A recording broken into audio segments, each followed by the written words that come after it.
It's plumbing time on the allotment this morning. This is the second time I've been filling the tanks, which just shows how dry it's been. And the forecast is for the weather to warm up and no rain. So I'm making the most of the hose while it's over here. The other job that I've got to do is this fitting is beginning to leak, and the only way to overcome it, I think, is to put more PTFE around the connector. So I'm going to do that now. There we go. These large fittings on tanks that are obtained second hand are often less than perfect, but we can adapt them, and this PTFE should give me a bit more life. Let's see if it works.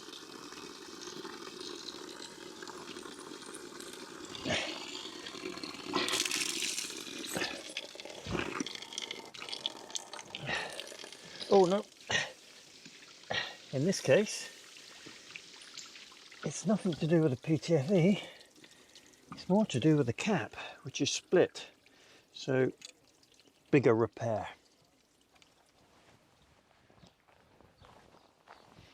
Whilst I've got the hose, and with it being so dry and no rain forecast, it makes perfect sense to give as many of these beds of water as I can. I noticed last night that one or two of these swede took a bit of bashing from either a slugs or something, so I might put a bit of eggshell around them today.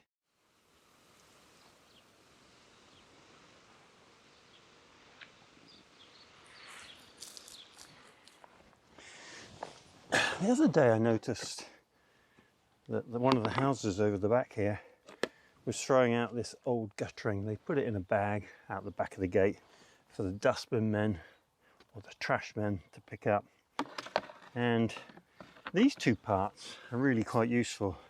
So we've got a short length with an end cap, a down pipe, and another short length with an end cap. And if I just join those in, it's going to be brittle, this. I'm hoping it's going to work. So this recycling job is turning out to be a bit more difficult than I first thought.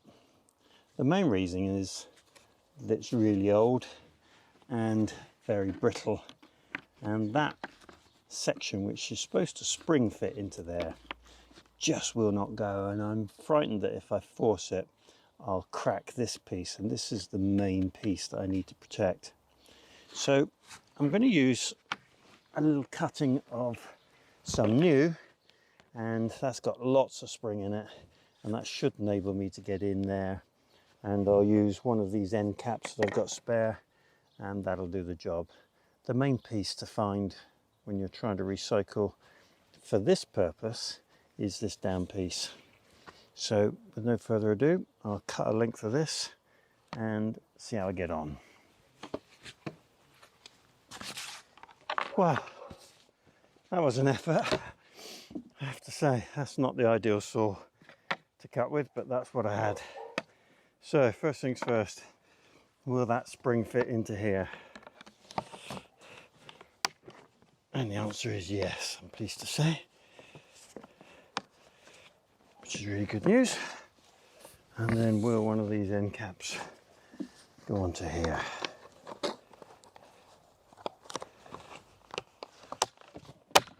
Yes, they will. So this will now sit on the top of the water tanks. Now normally, of course, there's only a small hole in the top of the water tanks, and rain, you know, the chances of it falling into that hole, of course it will, but no great volume. Whereas this just increases that volume that can flow into the tank, and works very successfully, especially during the winter when there's persistent rain. So I'm going to pop that in the top and we'll let it do its thing.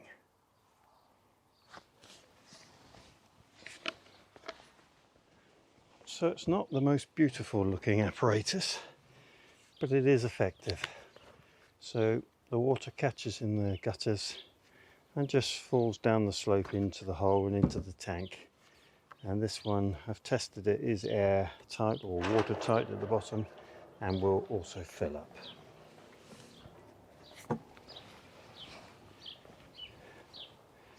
I may find myself cutting that down to a better size.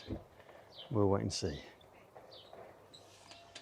Over the past few days I've noticed a few of these beans leaning over and not coming back up, and it's invariably the ones I didn't stake.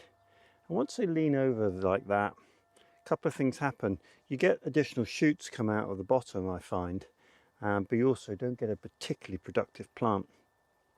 So those few that are struggling to stand up, I'm going to stake those up like the rest and see if I can give them a bit of a helping hand.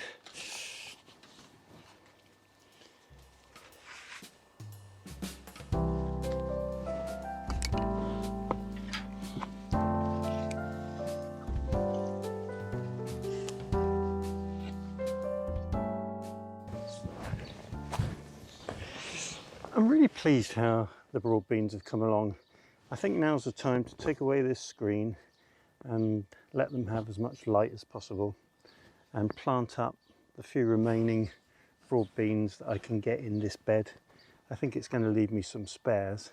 I'll take out these odd small ones that are not doing very well, or at least plant right next to them, and I've got one that's died back there. So I'm going to get on and do that and get the light onto these.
So the nettle feed has a mix of a ratio of about 5 litres to 1 litre, or 5 to 1.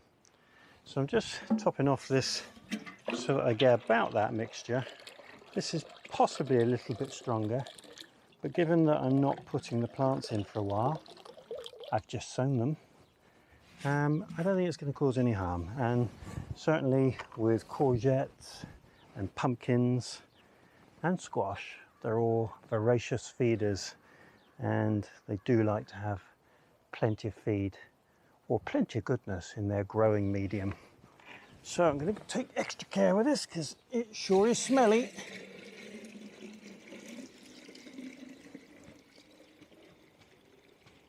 There we go. Probably get 2 cans out of that, and then we'll start the watering process.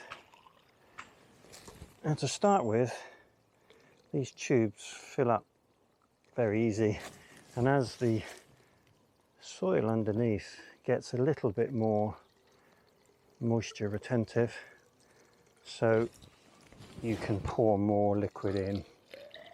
And we'll do a couple of these feeds over the next week or two, along with a reasonable amount of watering, because we want this to be fairly damp underneath when we put the courgettes in here, and exactly the same for the pumpkins and the squash up on the other bed. I'm going to use probably both of these cans on this one bed, and then another couple of cans up on the top bed.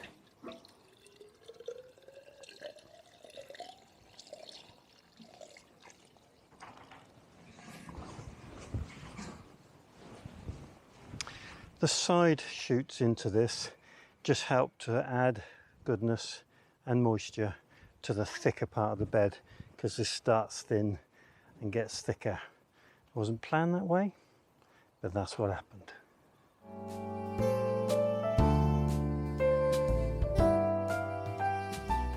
Well, things are getting a bit critical on the squash and pumpkin front. I've been growing these indoors and brought them out. They're very yellow, quite leggy really, and not looking that hopeful. They may well come through, but as I say, not looking that hopeful. By contrast, this pumpkin that germinated in the polytunnel from seed is the variety Luxury, and it's a far healthier, shorter plant that looks like it's going to do well. So I need about half a dozen, maybe 8 pumpkin squashes for the areas that I've prepared, and it's not looking good. So I've decided I'm going to have the Great Pumpkin and Squash Race.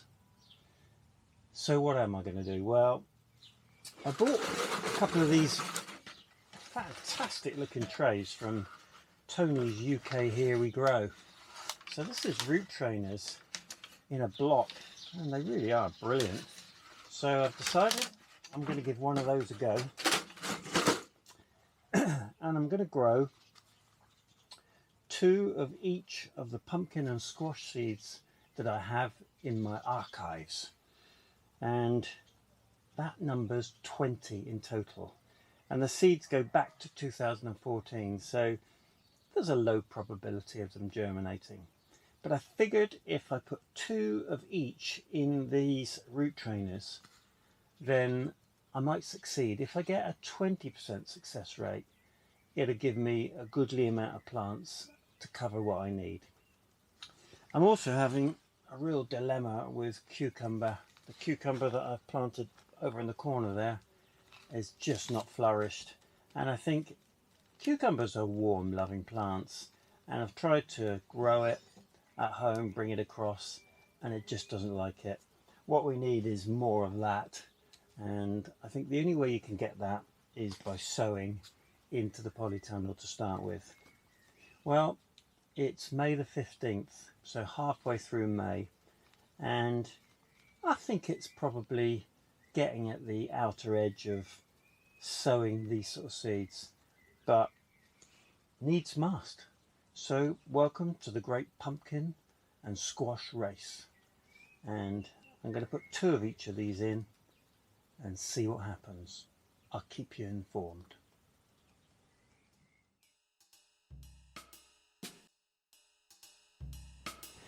So I'm now going to plant those aubergines. Now I only intended to have 1, maybe 2 aubergines, but I've got a good group there from seed, so I think I'm going to pick the 3 best and put them in these halos.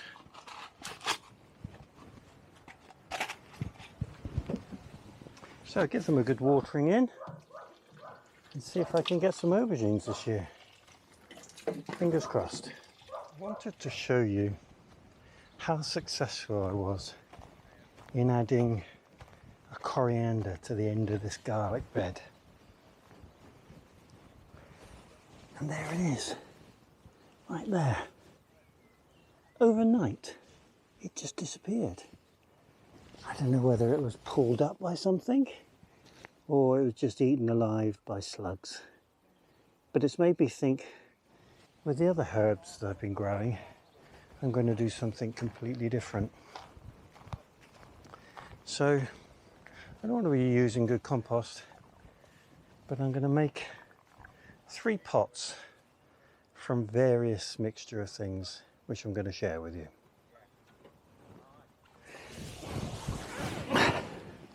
So we've got some rocket, we've got some coriander, and we've got some parsley.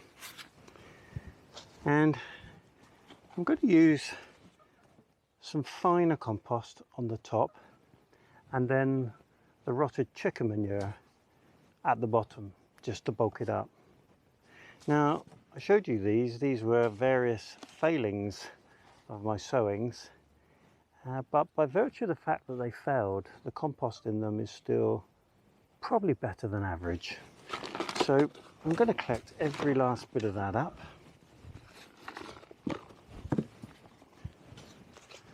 Failed swede, not sure what that one is. Failed munchkin pepper, or pumpkin rather. Failed cucumber.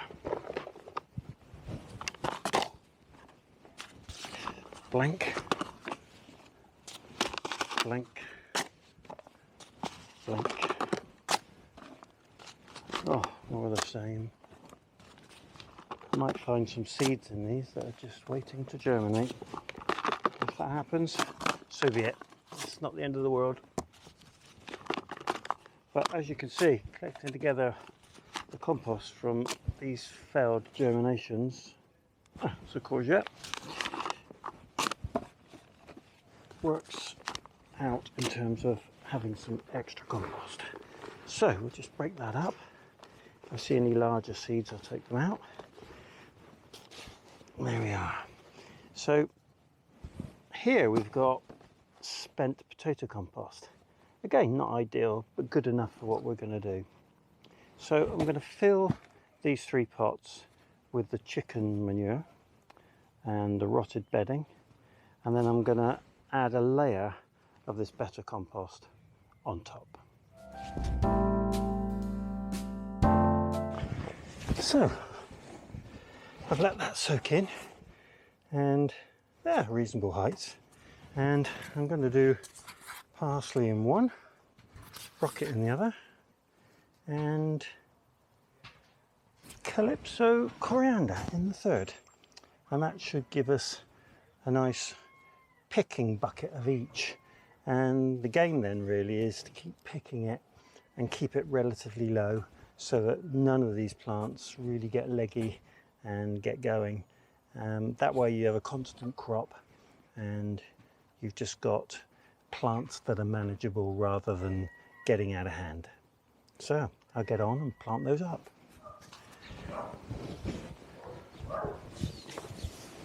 And there we are, 3 instant picking pots, which hopefully will last a bit longer than the one in the garlic bed, as long as I can keep the slugs off of it. So I'm going to try and put this somewhere where I think slugs probably don't like to go, either on the path, patio, or somewhere like that. And we'll see how we get on. I think this is going to be my last spring-summer sowing of 2020. You'd be forgiven for saying I think I've heard him say that before. I do get tempted to sow seeds as the season goes on, and I will be sowing some purple sprouting broccoli later, and probably some more seeds going into autumn for the winter period. But for now,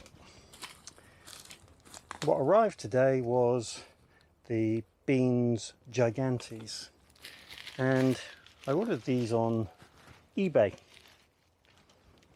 Other companies are available, but these came from Cyprus, and to that end I consider them to be quite genuine. And I left myself 3-4 root trainer runs for putting these in. I wasn't going to sow them this year, but I figured that it's worth just seeing what height they get to and what they taste like, because that helps me determine whether I'm going to grow more next year. I've got a lot of trials going on this year, things that I want to try and taste, but that's the way it goes. And some of my favourite vegetables have come from that sort of approach. If I think about the runner bean Tsar, I grew that one year, and I grew a number of other varieties at the same time.